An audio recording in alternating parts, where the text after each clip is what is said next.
당신은 시간을 뚫고 이 땅 가운데 오셨네. 우리 없는 하늘 원치 않아 우리 삶에 오셨네. 자신의 편안 버리고 우리에게 평안 주셨네. 가장 낮은 자의 모습으로 우리 삶에 오셨네.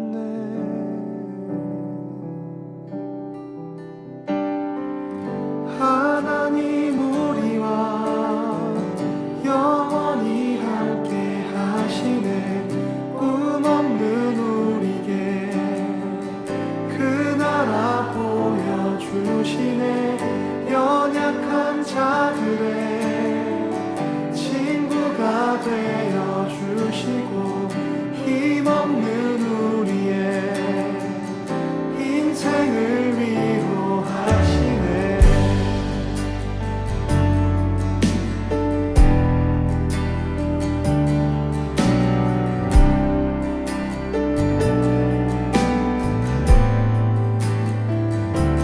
당신의 시간을 뚫고 땅 가운데 오셨네. 우리 없는 하늘 원치 않아 우리 삶에 오셨네. 자신의 편안 버리고 우리에게 평안 주셨네. 가장 낮은 자의 모습으로 우리 삶에 오셨네. 하나님 우리와 영원히 함께 하시네. 꿈 없는 우리의 그 나라 보여주시네. 연약한 자들의 친구가 되어주시고 힘없는 우리의 인생을 위로하시네.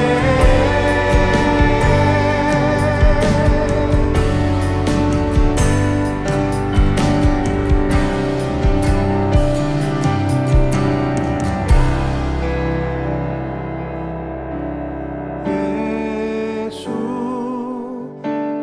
이곳에 우리와 함께 영원히. 예수 이곳에 우리와 함께 영원히. 예수 이곳에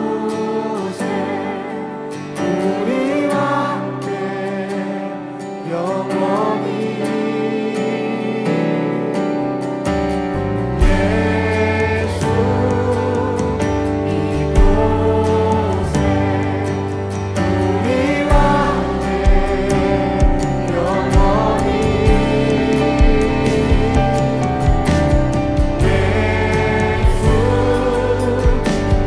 이곳에 우리와 함께 영원히.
내게 기도하며 나의 얼굴을 구하여서 그 악한 길 떠나며 하늘에서 듣고 죄를 사하며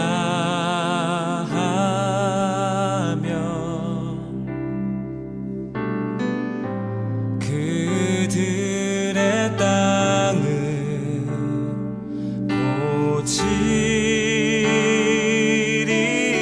고치리라. 아버지여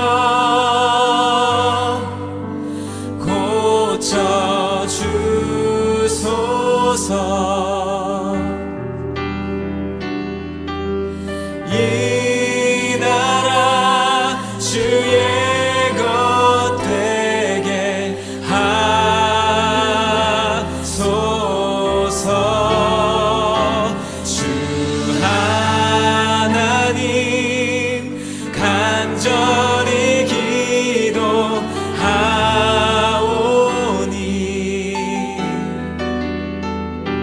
상한 이 땅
성령 강림 주일입니다. 함께 예배하는 우리에게 오늘도 하나님의 은혜가 풍성하게 임하기를 원합니다. 함께 기도하겠습니다. 살아계신 하나님, 우리를 찾아와 주시고 우리의 죄를 해결하여 주시고 우리와 영원토록 함께하기 위해 성령님을 보내주신 것을 감사합니다. 우리의 힘과 노력으로, 우리의 애씀으로가 아니라 성령의 도우심으로, 성령의 인도하심에 순종함으로 모든 것을 할 수 있도록 은혜 주신 것에 감사하며 이 시간 우리의 마음과 정성을 다하여 주님을 찬양하고자 합니다. 우리 가운데 함께 해주셔서 영광 받아주시고 우리에게는 평강과 기쁨이 넘치게 하옵소서. 예수님 이름으로 기도합니다. 아멘.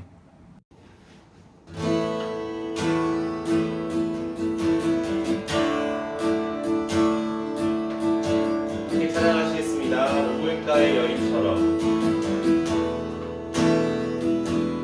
우물가의 여인처럼 난 구했네.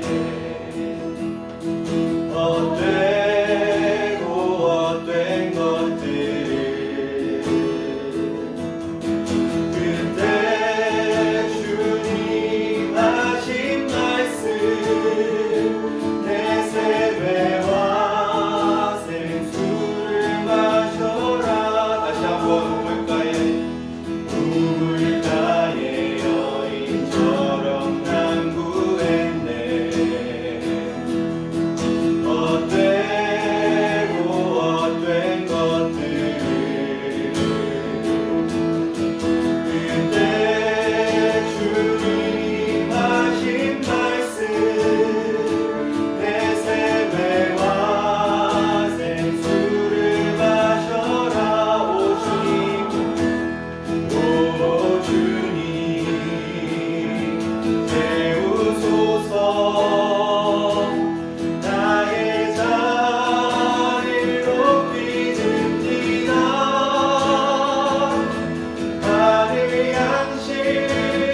저희가 정말 이 시간 찬양했듯이 다른 헛된 것을 구하는 것이 아니라 정말 오직 주님만을 구하는 저희들이 되기를 원합니다.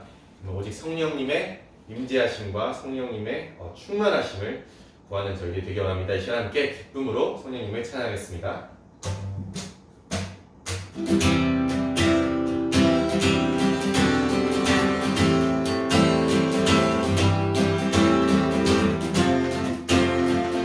함께 찬양하겠습니다. 성령이여 임하소서. 성령이여 임하소서 내 마른 나의 심령 위에 주님의 은혜의 담비 내려 나를 벅적 셔주옵소서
사람 되게 한 번 더 찬양하겠습니다. 이 땅 위에 하나님의 교회, 이 땅 위에 하나님의 교회 부르심을 따라 일어나 거칠은 광야 외치는 소리로 거듭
거룩하신 아버지 하나님, 지금 이 시간 이곳에 계신 아버지 하나님, 이 드려지는 예배가 하나님께 영광이며 우리 모두에게 은혜이기에 경배와 찬양을 드립니다. 세계는 코비드-19으로 인해 지금까지 살아왔던 일상으로 돌아가기가 어렵게 되어버렸습니다. 이 상황을 통하여 과거에 누렸던 일상이 얼마나 좋은지, 얼마나 편한지 느끼게 되었습니다. 많이 감사하지 못했고 많은 불평 속에 살았음을 솔직히 고백하오니 용서하여 주시옵소서. 지금 이 상황보다 훨씬 엄혹했던 카타콤 지하교회의 과거의 크리스찬의 삶을 돌이켜봅니다. 한순간도 목숨을 내걸고 살아야 했던 그들의 삶을 통해 지금은 그래도 훨씬 자유롭고 평안하고 행복한 그런 삶을 살 수 있음을 고백합니다. 교회를 위하여 기도합니다. 상당히 많은 교회들이 예배드리지 못하고 있는 교회도 있지만 감사한 것은 우리 교회는 목사님과 목사님 가족의 수고와 지혜로 영상으로 예배드릴 수 있어 또한 감사드립니다. 비옵는 것은 교회 공동체 모두 어린 은섭이로부터 권사님까지 한자리에서 예배드리며 찬양과 한식탁에 모일 수 있도록 은혜 베풀어 주시옵소서. 말씀을 전하시는 목사님께 성령님 도우셔서 하나님 말씀이 지금 이 예배를 드리는 성도님들의 마음 깊이 자리할 수 있게 하시고 살아있는 예배 되게 하여 주시옵소서. 감사드리며 예수님의 이름으로 기도드립니다. 성령 강림 주일입니다. 성령님의 오심을 감사하면서 항상 성령 충만한 삶이 되기를 기도합니다. 그리고 조은희 성도님, 정소영 집사님이 6월 4일 다음 주 목요일에 캐나다에 들어옵니다. 그래서 2주간 자가 격리 기간을 갖고 그리고 이제 캐나다 생활을 하게 됩니다. 모든 일정 가운데 하나님의 도우심이 있도록 기도해 주시기 바랍니다. 그리고 오늘은 특별 가족 찬양이 있습니다. 혹시 이렇게 찬양을 영상으로 찍으실 수 있는 분들이 계시거나 원하시는 분들은 찍어서 보내주시면 편집해서 이렇게 예쁘게 볼 수 있게 해드릴 수 있습니다. 그러니까 혹시 가족 찬양을 원하시고 또 영상으로 찍으실 수 있는 분들은 저한테나 우리 애들한테 연락해 주시면 좋겠습니다.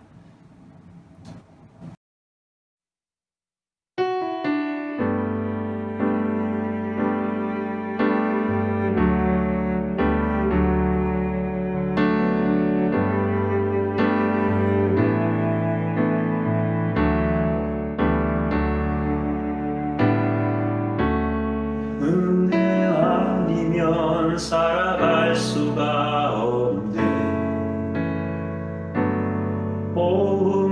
보험마저도 다 주의 것이니 세상 떠난 것 위로 내게 없어도 예수 오직 예수뿐이네. 그 신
예수뿐이네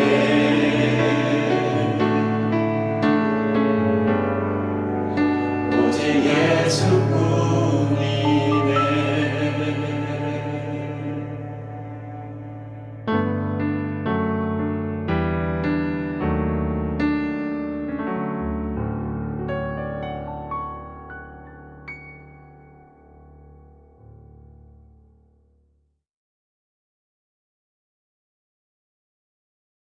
말씀 같이 보겠습니다. 이 주일에 우리에게 주시는 하나님의 말씀은 에베소서 5장 15절부터 21절까지 말씀입니다. 주여 감사합니다. 15절부터 21절까지 말씀을 한 절씩 교독하고 마지막 절은 같이 읽겠습니다. 그런즉 너희가 어떻게 행할지를 자세히 주의하여 지혜 없는 자 같이 하지 말고 오직 지혜 있는 자 같이 하여 세월을 아끼라 때가 악하니라. 그러므로 어리석은 자가 되지 말고 오직 주의 뜻이 무엇인가 이해하라. 술취하지 말라. 이는 방탕한 것이니 오직 성령으로 충만함을 받으라. 시와 찬송과 신령한 노래들로 서로 화답하며 너희의 마음으로 주께 노래하며 찬송하며 범사에 우리 주 예수 그리스도의 이름으로 항상 아버지 하나님께 감사하며 같이요 그리스도를 경외함으로 피차 복종하라. 아멘. 오늘은 성령으로 충만함을 받으라 하는 제목으로 말씀을 나누겠습니다. 성령 충만에 대해서 우리가 생각하는 것들이 참 많이 있죠. 왜 그때 당시 바울이 에베소 교회 사람들에게 성령으로 충만함을 받으라고 말을 했을까요? 왜냐하면 성령 충만함을 받지 않으면 살 수 없는 시대였기 때문에 그렇습니다. 바울이 에베소에 편지하던 때 오늘 16절 말씀에 보니까 세월을 아끼라 때가 악하니라 그랬습니다. 때가 악하기 때문에 성령 충만함을 꼭 받아야 된다고 말을 합니다. 그래서 에베소서 2장 2절에서도 그때 너희는 그 가운데서 행하여 이 세상 풍조를 따르고 공중의 권세 잡은 자를 따랐으니 곧 지금 불순종의 아들들 가운데서 역사하는 영이라. 갈라디아서 1장 4절에서도 그렇게 이야기합니다. 그리스도께서 하나님 곧 우리 아버지의 뜻을 따라 이 악한 세대에서 악한 세대라고 말을 하죠. 그리고 사도 요한이 요한일서를 통해서도 이렇게 말합니다. 또 아는 것은 우리는 하나님께 속하고 온 세상은 악한 자 안에 처한 것이다. 그래서 이 세상이 악한 자 안에 처해 있기 때문에 이 세대가 악하기 때문에 성령 충만하지 않고는 살아갈 수 없다라고 이야기하는 것입니다. 바울이 갈라디아, 에베소, 고린도 이런 교회들에 편지하던 당시 그 초대교회 당시에 그 세대가 악했다. 어느 정도로 악했냐면 모든 도시들이 대부분 우상 숭배하는 신전들이 많이 있었고 그리고 그때 당시에도 물질 만능주의 때문에 물질이면 다 된다라는 생각들을 하던 시기였습니다. 그래서 모든 사람들이 어두움에 잡혀서 어떻게 행해야 될지 어디로 가야 될지 빛을 볼 수 없던 시대였기 때문에 성령 충만함을 받아야 된다라고 말한 것이죠. 그때 당시 시대가 그렇게 악할 수밖에 없었던 이유는 하나님을 알지 못했기 때문에 또 하나님을 알 수 있도록 독생자 예수 그리스도를 이 땅에 보내주셔서 모든 죄를 담당하고 십자가에 죽으시고 다시 살아나셔서 모든 사람의 주인이심을 확증해 주셨음에도 불구하고 예수님을 믿지 않았기 때문에 빛이 없는 어두움의 시대였던 것입니다. 그래서 사람들은 자신의 쾌락을 추구하고 자신의 지식을 자랑하고 자기 중심적인 자기가 주인된 그런 삶을 살던 시대였습니다. 이런 바울의 편지 속에 나타난 악한 세대가 오늘날 우리가 살아가는 이 시대에도 그대로 동일하게 적용이 될 수 있을까요? 우리가 살아가는 이 시대에 대한 바른 인식이 필요하다고 생각합니다. 우리가 사는 시대도 하나님을 안다고 하지만 그 하나님이 어떤 분인지를 알지 못하는 시대. 예수 그리스도를 안다고는 하지만 그분을 진정한 주인으로 믿지 않는 시대. 그래서 참 빛으로 오신 예수님을 부정하고 부인하고 빛이 없는 그런 시대가 되었다는 것이죠. 그리고 바울 당시와 마찬가지로 오늘날도 이 물질 만능주의가 팽배해 있는, 그래서 돈이면 다 된다.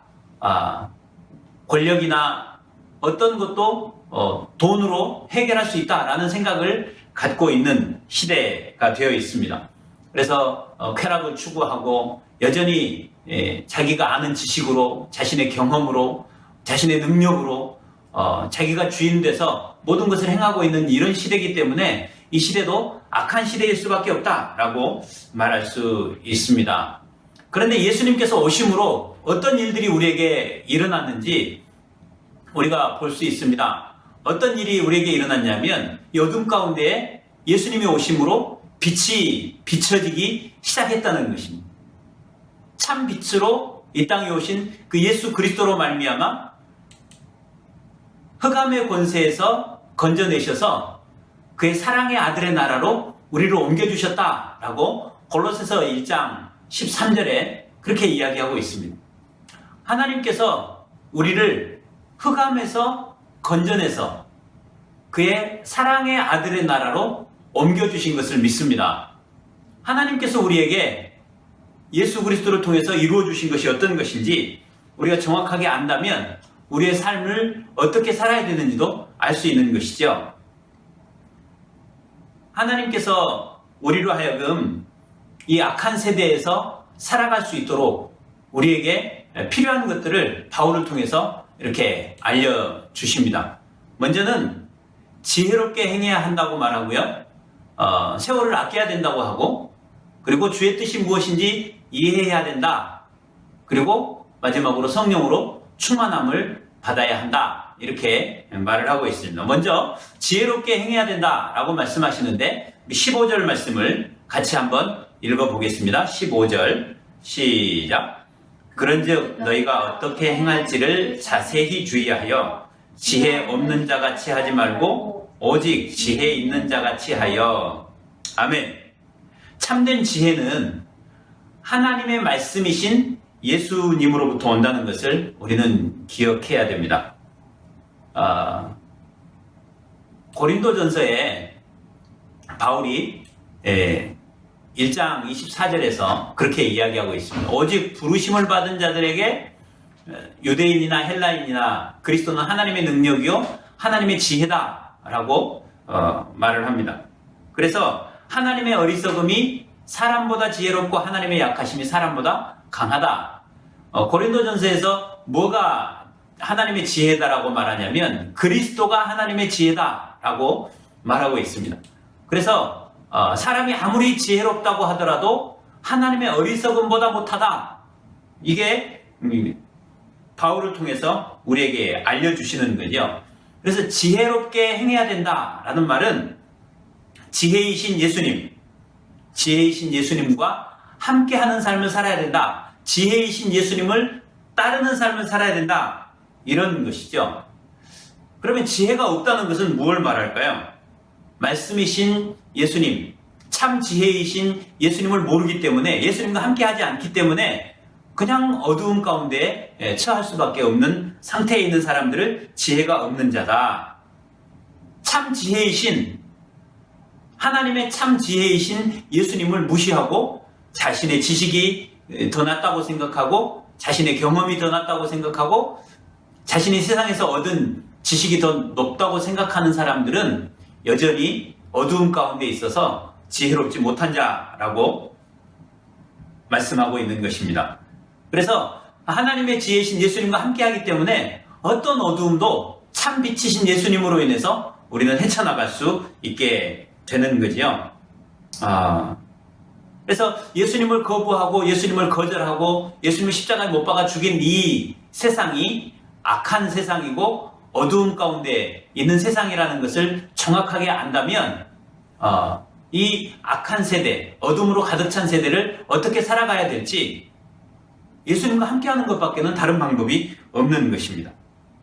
두 번째로는 세월을 아끼라 라고 말합니다. 요즘 같은 시기에 세월을 아낀다 라는 것은 어떤 의미일까요? 시간을 아껴서 사용한다? 뭐 그런 개념도 있겠지만 기회를 놓치지 마라. 원어적인 의미는 그런 뜻이 더 강합니다. 모이기도 힘들고 뭐 친구들이나 친지나 부모나 자녀까지도 방문하기 어려운 그런 시기에 세월을 아낀다는 것은 이런 기회를 놓치지 말고 정말 이 기회에 하나님과 더 깊은 사귐을 갖고 하나님과 더 친밀해지는 시간으로 삼아야 된다는 거죠. 그동안에 얼마나 바빠서, 일 때문에 바빠서, 사람들 때문에 바빠서 말씀 보지 못하고 기도하지 못하고 하나님과 친밀한 관계를 맺고 싶어도 주변의 상황과 환경 때문에 그러지 못한 시간들이 얼마나 많았습니까?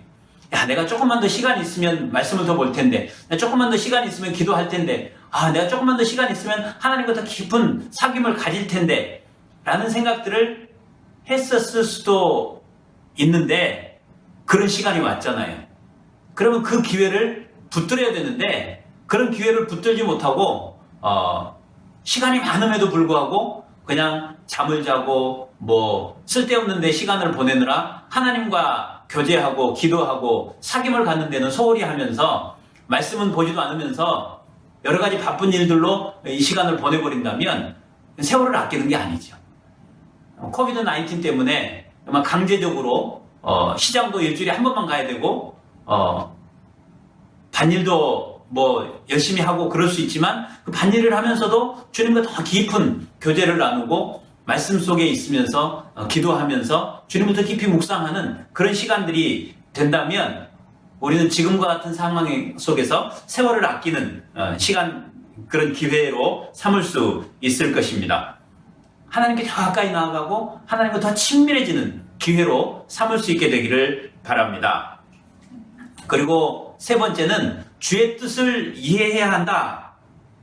그러므로 어리석은 자가 되지 말고 오직 주의 뜻이 무엇인가 이해하라. 그렇게 말합니다. 그러니까 이 시대가 악하기 때문에 주의 뜻을 제대로 분별하기가 쉽지 않다라고 이야기하는 거죠. 주의 뜻을 이해하는 거, 이게 너무나도 중요합니다. 주님의 뜻이 무엇이냐? 저는 때때로 주님의 뜻을 어떻게 생각하고 살아왔는지 제가 돌아보니까 처음 예수님을 믿었을 때는, 처음 예수님을 만났을 때는 교회 봉사를 열심히 하는 것이 주의 뜻인 줄 알았어요. 그리고 선교단체에 헌신했을 때는 복음을 많이 전하는 게 주의 뜻인 줄 알았어요. 그리고 신학을 하고 교회 사역을 하면서는 교회가 부흥하게 하는 거, 교회 사람들이 많이 모이고 교회를 통해서 놀라운 일들이 일어나는 거, 치유가 일어나고 하나님의 이름이 높아지고 무언가 그런 것들을 하는 것으로 주의 일을 하는 것이 주의 뜻이다, 이렇게 생각했던 때가 있습니다. 그런데 이제 복음이 무엇인가를 더 깊이 알게 되고 주의 뜻을 제가 이해하기 시작하면서 알게 된 것은 뭐냐면, 주의 뜻은 창세기부터 요한계시록까지 하나님께서 끊임없이 선지자들을 통해서, 하나님의 사람들을 통해서 말씀하시는 것은 내가 너와 함께하기 원한다. 내가 너와 더 가까이 있고 싶다. 나는 너희를 떠나고 싶지 않다. 나는 너희를 떠나지 않을 것이다. 나는 너와 함께하기를 원한다. 나는 너의 주인이다. 이것을 끊임없이 말씀하고 계시는 거였어요. 예수님께서 이 땅에 오신 이유가 무엇인가? 예수님께서 이 땅에 오신 이유, 임마누엘로 오셨잖아요. 이름처럼 하나님이 우리와 함께하기 위해서 오셨어요. 그런데 죄가 있는 인간과 하나님이 함께 하실 수가 없었기 때문에 그 죄를 해결해 주시기 위해서 예수님은 십자가에서 죽으셔야만 했어요. 죽으실 뿐만 아니라 다시 살아나셔서 자신이 하나님의 아들이심을 명확하게 보여주셨습니다. 하나님으로 우리와 함께하기 위해서 사람의 몸을 입고 오신 진짜 성자 하나님이다라는 것을 명확하게 보여주시기 위해서 십자가에서 죽으시고 다시 살아나시는 것이죠. 모든 사람의 주인이 주인이라고 명확하게 보여주신 이유, 그것은 우리와 함께하기 원하시는 하나님의 뜻을 이루기 위해서였고, 그렇게 하심으로 우리가 하나님 앞에 나아갈 수 있는 길을 열어놓으시기 위해서였고, 우리의 죄를 다 없애주셔서 진짜 하나님이 우리 안에 들어오실 수 있도록 하기 위해서 예수님이 그 일을 하신 거예요. 그러니까 십자가를 지시고 부활하신 이유가 뭐냐? 물론 우리의 죄를 사해 주시고 우리를 용서하시고 우리를 사랑하신다는 것을 보여주시고 우리로 하여금 하나님의 나라 백성이 되게 해주시고 영생을 갖게 해주시기 위한 것, 그것이 아니다라고 말하는 건 아니에요. 그것을 다 포함해서 그것과 더불어서 우리가 죽고 난 후에, 아니 예수님이 재림하신 후에 영원한 나라에서 예수님과 함께하는 그런 삶을 지금부터 예수님을 마음의 주인으로 모신 순간부터 예수님과 함께하는 삶을 살게 되는 것, 이게 주님의 뜻이더라고요. 내가 무엇을 하고 전도를 많이 하고 사역을 많이 하고 귀신을 쫓아내고 선지자 노릇하고 많은 권능을 행하는 것, 그 일에 관심이 있으신 것이 아니라 주의 뜻은 내가 하나님과 함께 있는 것, 그 하나님 앞에 머물러 있는 것, 그 주님과 동행하는 것, 이것을 주님이 원하시는 것이다. 주님의 뜻은 너 나와 좀 함께 있자.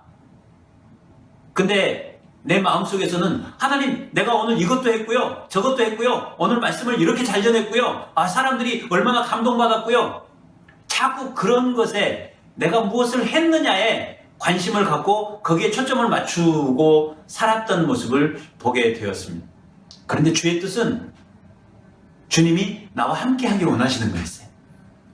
예수님과 동행하는 것, 그게 정말 주님이 원하시는 뜻이었다. 그래서 예수님이 죽으시고 다시 살아나셔서 내가 너희를 떠나가는 것이 너희에게 유익이다 말씀하시잖아요. 왜요? 내가 가면 너희에게로 보혜사를 보내주실 것이기 때문에. 예수님이 보혜사를 성령님을 보내주셔서 임마누엘이 실현되도록 영원토록 우리를 떠나지 아니하시는 성령님이 오셔서 우리와 영원토록, 영원까지 함께 하게 하기 위해서 성령님을 보내주신 거예요. 오늘 성령 강림 주일 우리가 예배 드리는 것은 그렇게 성령님께서 오순절에 마가다락방에 처음 임하신 이후로 예수님을 주로 믿는 사람들 마음 가운데 오셔서 영원토록 떠나지 않고 계시는 그 성령님의 오심을 기억하고 또 기념하고 감사하고 기뻐하기 위해서 우리가 성령 강림주의를 지키고 있는 것이죠.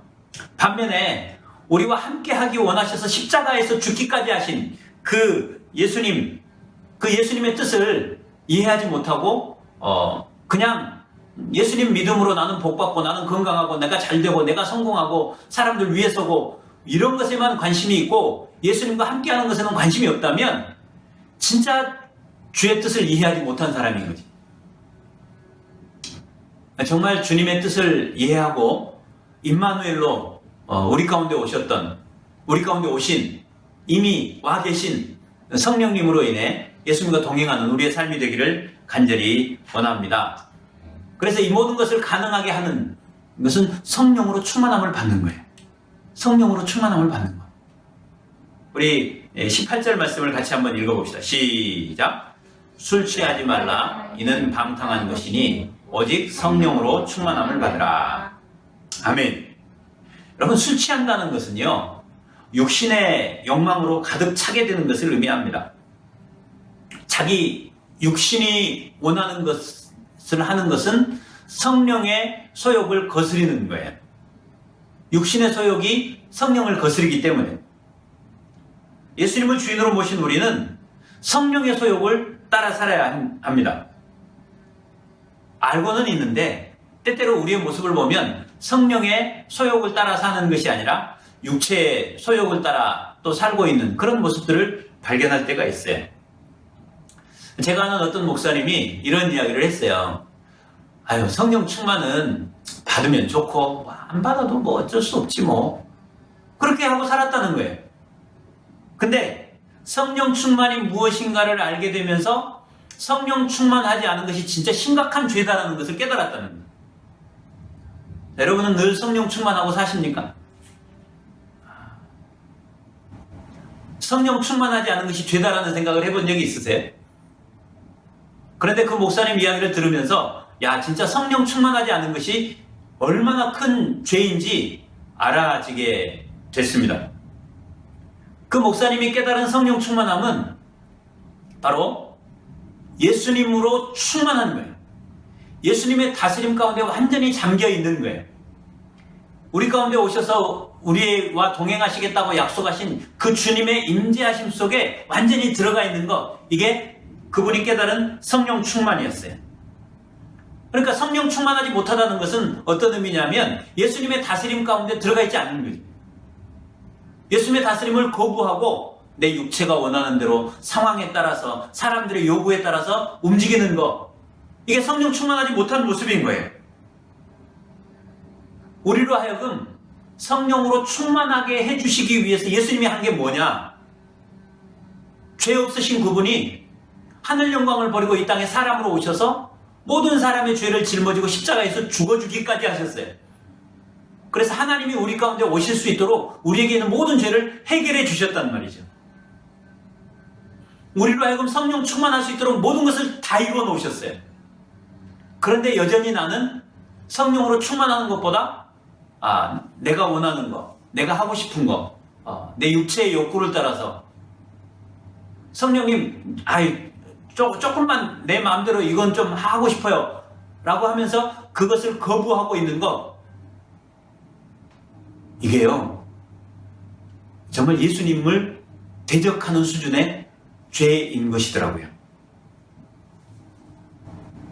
그러니까 예수님을 주인으로 내가 딱 모시고 나서 이제 내가 죄사함 받았고 나는 하나님 나라 백성이 됐기 때문에 이제 예수님 좀 내 삶을 간섭하지 마시고 이제 또 나도 내가 원하는 삶 좀 살아보게, 좀 저쪽에 가만히 가 계세요. 그러면서 성령 충만을 원하지 않는 거죠. 입으로는 성령 충만을 원한다고 말은 하지만 내가 원하는 수준의 성령 충만을 원하는 거예요. 성령님께서 그것을 저에게도 깨닫게 해주셨던 때가 있었는데, 그때 깨달았던 건 뭐냐면 내가 원하는 때 성령 충만을 구하는 것은 진짜 성령님을 이용해 먹은 거다. 예수님을 이용해 먹고 있는 거다. 이건 예수님이 내 주인이 아니라 내가 예수님의 주인이 돼서 내가 원하는 대로 일일이 이것을 좀 해주시고 저것도 해주시고 이때에 이것이 이루어지게 해주세요 라고 자꾸 기도한다고 하면서 마음속으로는 거의 명령하고 있는 거예요. 그게 얼마나 큰 죄인지를 깨닫게 되었던 때가 있었습니다. 그래서 성령 충만을 받지 않으면 빛 대신 예수님과 함께 하지 못하기 때문에 이 어둠으로 가득 찬 세상 속에서 제대로 된 길을 찾을 수가 없는 거예요. 헤맬 수밖에 없는 거예요.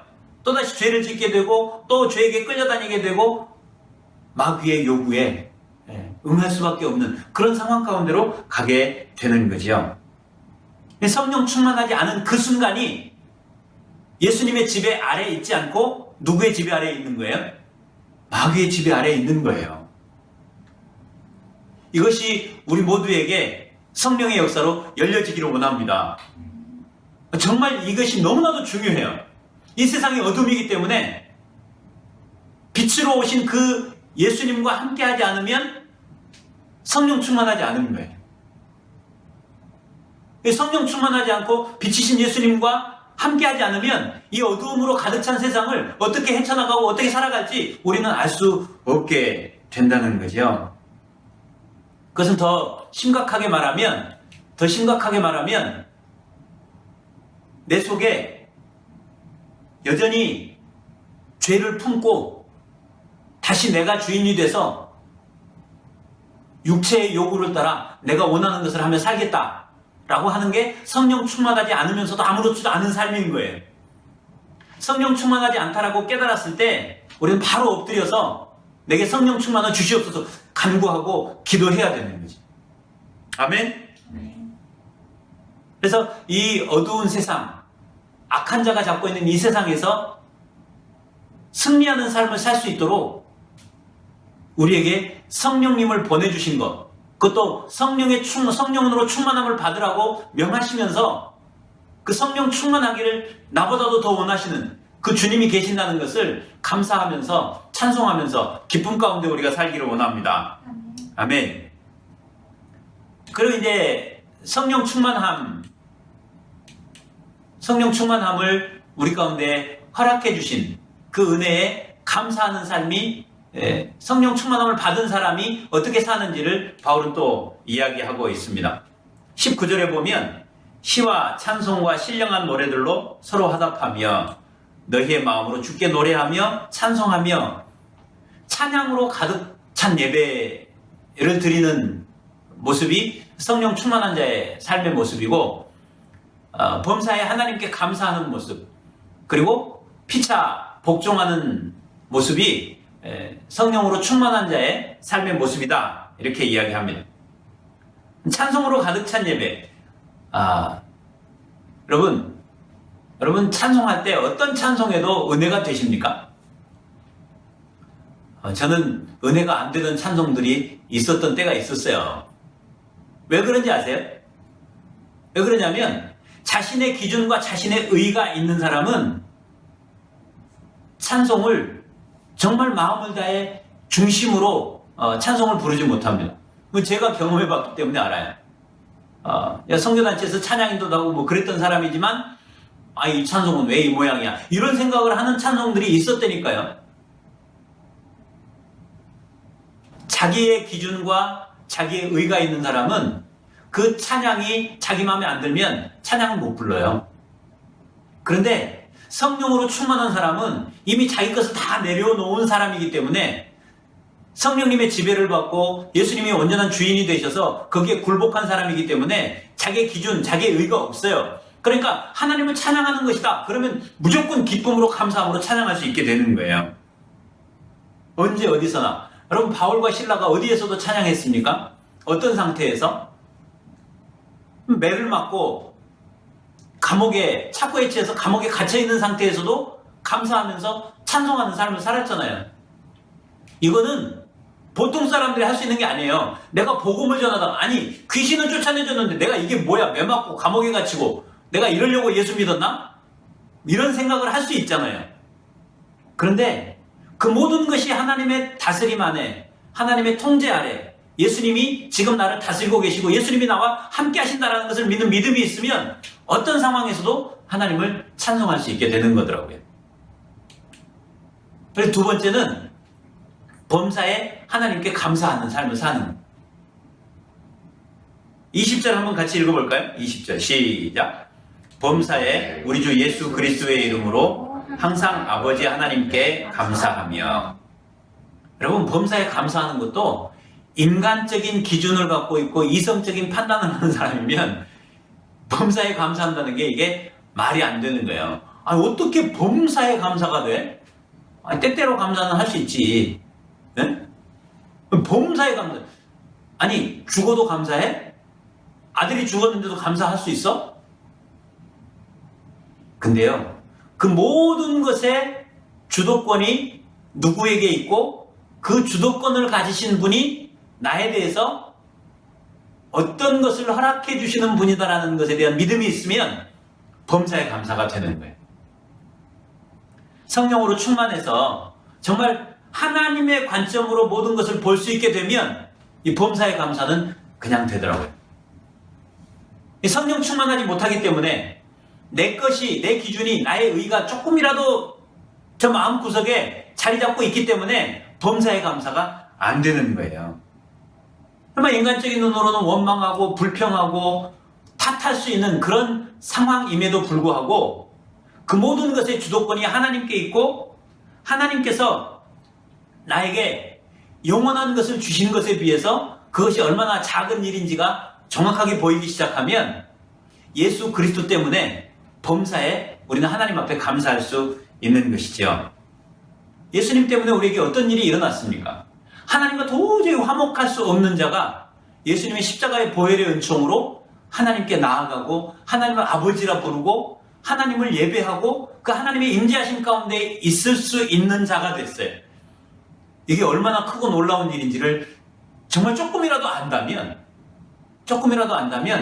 하나님께 예배하고 하나님과 함께하는 것, 그것보다 더 큰 일이 없다는 것이 보이기 때문에 하나님과 함께하는 것, 그것만으로도 그냥 감사할 수 있는 거예요. 우리도 정말 성령께서 우리의 영적인 눈을 띄워주셔서 영원한 것을 바라보고 정말 지금 내가 있는 이곳에서 예수님과 동행하는, 그래서 하나님 나라를 경험하며 살 수 있게 해주신 것, 그것 때문에 감사가 넘치는 저와 여러분이 될 수 있기를 간절히 원합니다. 마지막으로는 피차 복종하는 삶을 살 수 있대요. 그리스도를 경외함으로 피차 복종하라. 이 복종이라는 단어가 좀 세게 들리죠. 그런데 이것도 합리적인 어떤 판단을 할 수 있고 이성적인 그 지능을 가진 사람이라면 내가 어느 누구한테 복종한다. 하나님께 복종하는 것은 되겠어. 죽으시고 부활하시고 나의 주인 되시고 모든 것을 생명까지 내주신 주님께 복종하는 것은 이거는 가능하지. 이거는 이거 못하겠어? 그런데 내 눈에 보기에 진짜 좀 시원찮고 아무것도 아닌 것 같고 내가 보기에는 참 한참 부족하게 보이는 저 사람한테 내가 복종해야 된단 말이야? 이거는 참 쉽지 않은 일이에요. 그런데요, 성령의 역사로 눈이 열려서 내 안에 계신 그분이 그 사람 안에도 계신다. 이게 보이면요, 가능해져요. 왜 그런지 아세요? 이 복종하는 게 연약해 보이고 부족하고 모자르고 약점투성이고 한 그 사람에게 복종하는 게 아니라 그 사람의 주인으로 그 사람 안에 계신 예수님께 복종하는 것이 되기 때문에 성령의 역사로 그 눈이 열리면 피차 복종할 수 있는 거예요. 그러니까 성령 충만의 비결, 성령 충만의 정의, 성령 충만한 삶을 살 수 있는 근거, 제가 여러 가지로 찾아보고 또 연구해보고 말씀을 보고 이렇게 하면서 깨닫게 된 건 뭐냐면 예수님이 함께 하시는 거, 예수님이 지금 나와 함께 하시고 저 사람 가운데도 함께 하시고 모든 것을 주관하고 계시고 다스리고 계신다는 거, 그것을 믿는 믿음이면 모든 게 다 풀리는 거예요. 성령 충만, 이것에 대한 명확한 정의, 이것이 정확해지잖아요. 그러면 성령 충만하면 뭔가 뜨겁고 바람 소리가 나고 환상이 보이고 방언이 막 나오고 예언도 나오고 이런 것이 있어야 성령 충만하다라고 생각했던 적이 있었고, 그렇게 생각하시는 분이 계실 수도 있어요. 물론 성령 충만을 그렇게 경험할 수 있습니다. 하지만 그것이 전부가 아니라는, 그런 것을 통해서 누가 지금 나와 함께 계시느냐? 왜냐하면 요한복음 14장, 15장, 16장에 사도 요한을 통해서 하나님이 보혜사 성령님이 누구냐? 그분이 오셔서 모든 것을 가르치고 모든 것을 생각나게 해주시는데, 어떤 것을 생각나게 해주신다라고 말씀하시냐면 예수님께서 말씀하신 것. 요한복음 15장 26절에는 예수님에 대해서 증언하신대요. 그리고 16장에서는 예수님을 나타내시고 예수님의 영광을 가지고 드러내고 나타낸다. 예수님의 것을 가지고 말씀하신다. 그러니까 성령님은 계속해서 누구를 집중하게 만드는 분이냐면 예수님을 집중하게 만드는, 예수님께 집중하게 만드는 분이에요. 그래서 성령으로 충만하다는 것은 예수님이 지금 내 안에 충만하게 계시는, 예수님 생각으로 가득 차 있는 거예요. 예수님의 말씀으로 가득 차 있는 거예요. 이게 성령 충만이라면 그 성령 충만한 사람은 늘 예수님을 바라보고 예수님을 생각하고 예수님의 말씀대로 순종하는 사람, 이 사람이 성령 충만한 사람인 거지요. 그래서 성령 충만함을 받으라, 성령으로 충만함을 받으라 라고 말씀하시는 하나님의 뜻이 뭐냐면 예수님과 함께 살으라는 거예요. 예수님과 함께하는 삶을 살아라. 예수님과 함께하는 삶을 살 때 찬송으로 가득 차게 되고 하나님께 범사에 감사할 수 있고 어떤 사람에게든지 서로 피차 복종하는 그런 삶을 살 수 있다라고 말씀하시는 거예요. 여러분, 성령 충만 받지 않으면 어떻다고요? 성령 충만 받지 않으면 어둠이에요. 캄캄해요. 아무것도 할 수 없어요. 거기는 지혜도 없고 기회도 붙잡을 수 없고. 세 번째가 뭐였죠?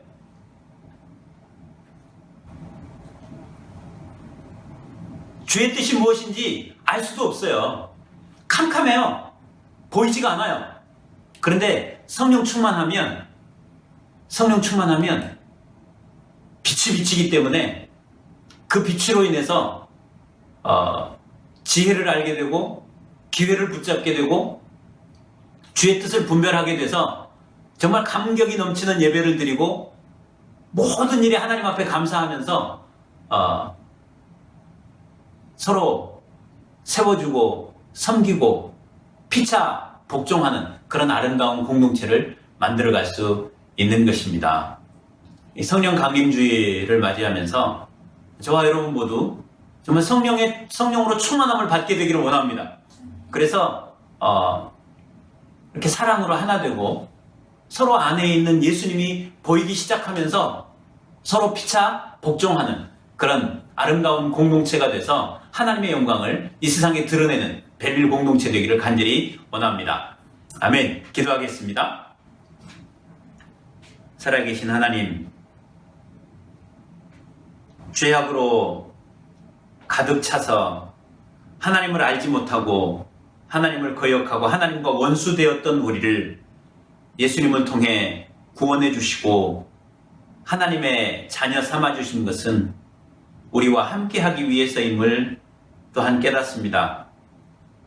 성령님을 보내주셔서 성령으로 충만함을 받게 해주셔서 이 악한 세대에 우리로 하여금 지혜가 무엇인지를 알고 기회를 붙잡고 주의 뜻을 분별하며 감사와 감격으로 하나님을 찬양할 수 있도록 은혜 주신 것을 감사합니다.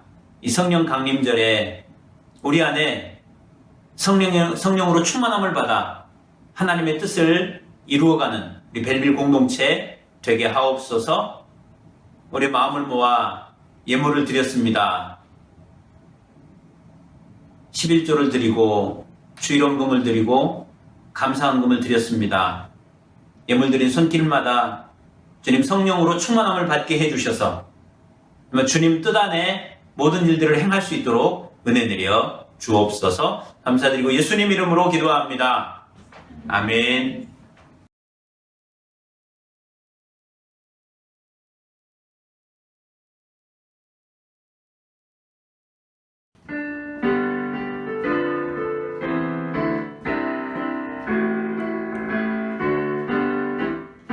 내가 매일 기쁘게 순례의 길 행함은 주의 팔이 나를 안보함이요. 내가 주의 큰 복을 받는 참된 비결은 주의 영이 함께함이라.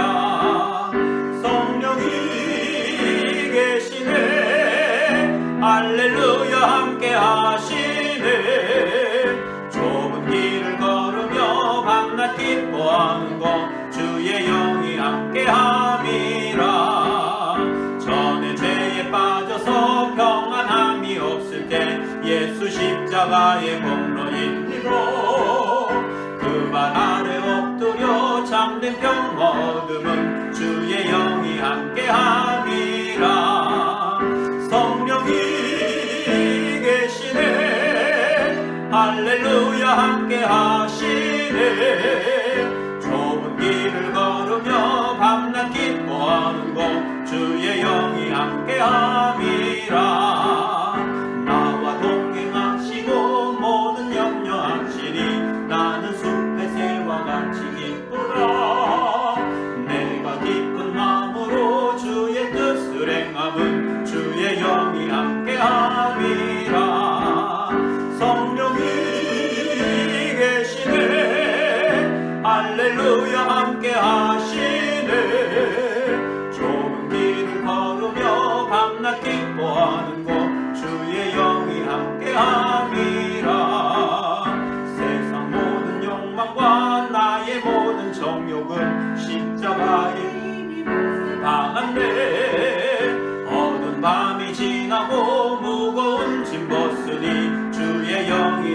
함께함이라. 성령이 계시네. 할렐루야 함께하시네. 좁은 길을 걸으며 밤낮 기뻐하는 것 주의 영이 함께함이라. 아멘. 기도합니다. 지금은 우리의 주인 되기 위해 이 땅에 사람으로 오시고 십자가에 못 박혀 죽으실 때 우리의 모든 옛사람을 함께 죽게 하심으로 우리로 하여금 더 이상 죄의 종으로 살지 않게 은혜 베풀어 주신 우리 주 예수 그리스도의 은혜와 독생자를 보내시고 하나님께서 우리와 함께 하실 수 있도록 모든 죄를 사해 주신 아버지 하나님의 크신 사랑과 이 모든 것을 가르쳐 주시고 생각나게 하시고 예수님으로 가득 차게 하시는 놀라운 성령의 역사가 이 시간 함께 예배드린 주의 백성들과 벨빌 장로교회 위에 영원토록 함께 계시기를 간절히 축원하옵나이다. 아멘.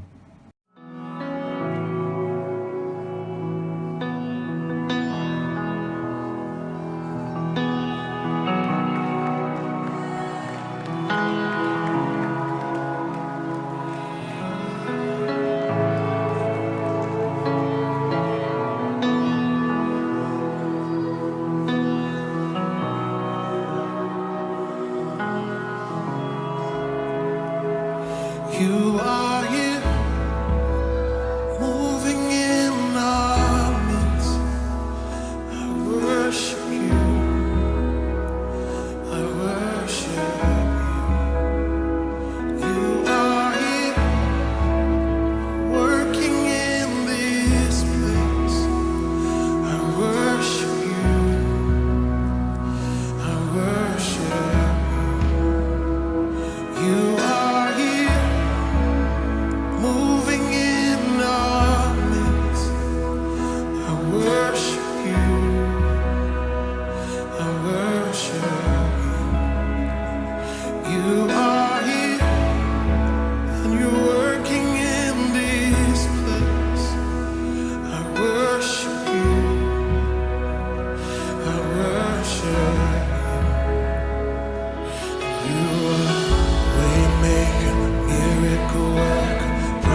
that you're working. You never stop, you never stop working. You never stop, you never stop working. Even when I don't see it, you're working. Even when I don't feel it, you're working. You never stop, you never stop working. You never stop, you never stop working. Even when I don't see it, you're working. Even when I don't feel it, you're working. You never stop, you never stop working. You never stop, even when I don't see it, you're working. Even when I don't feel it, you're working. Never stop, never stop working. Waymaker, miracle worker, promise keeper, light in the darkness.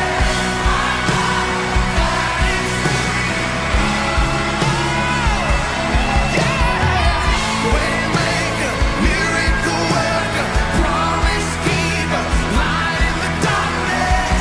My God, oh, that is who you are. Oh, that is who you are. Oh, that is who you are.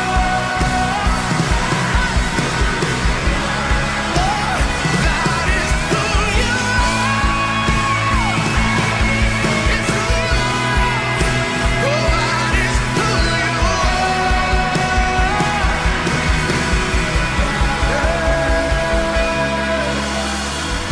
Even when I don't see it, you're working.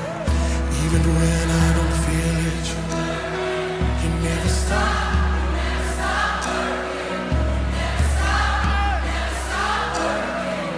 Even when I don't see it, you're working. Even when I don't feel it, you're working. You never stop, you never stop working. You never stop. Even when I don't see it, you're working.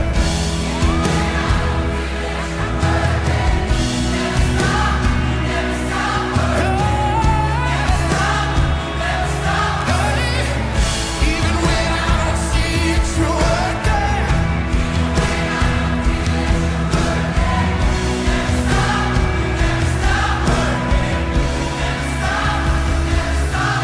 I want to just encourage you tonight because I learned faith from what Ben Fitzgerald was talking about, a praying mother. And one night, I was in my room and we were in the middle of a situation, about to be evicted. A lot of you know my story, been homeless before, but we were about to be evicted and I heard my mom crying in the middle of the night. And I wondered what was up, so I got up out of my bed and I went over to her room and I thought she was, going through something was wrong. And so the door was cracked and I pushed it open just to see what was wrong with Mom. And the crying that I heard wasn't the kind of crying that I thought it was.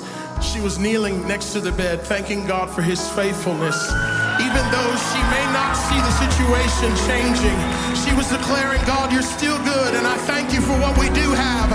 We may not have all that we've been asking for, but we thank you that we have everything that we need.